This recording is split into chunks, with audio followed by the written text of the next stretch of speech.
మా అత్తకు చూడు పెద్ద కొడలు చేయననే వరకు సంబరం మంచిగా కలుతుంది. ఎంత పనైనా గింత నొయ్యదంటది.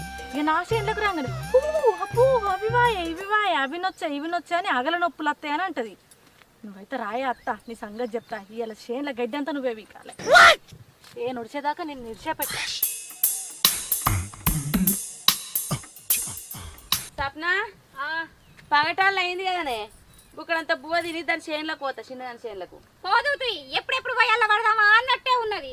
అయితే కానీ ఏం కూర తెచ్చుకున్నావు అత్తమ్మ? నేనేం కూర తెచ్చిందే, నువ్వు సర్ది తేలేదా? అగో నీకు నేను సద్దెలు తెచ్చినా, నా మందని నేను తెచ్చుకున్నా. వచ్చి నీ పాపం పాడుగాను, నాకు నువ్వు సర్దిదేవానే మరి.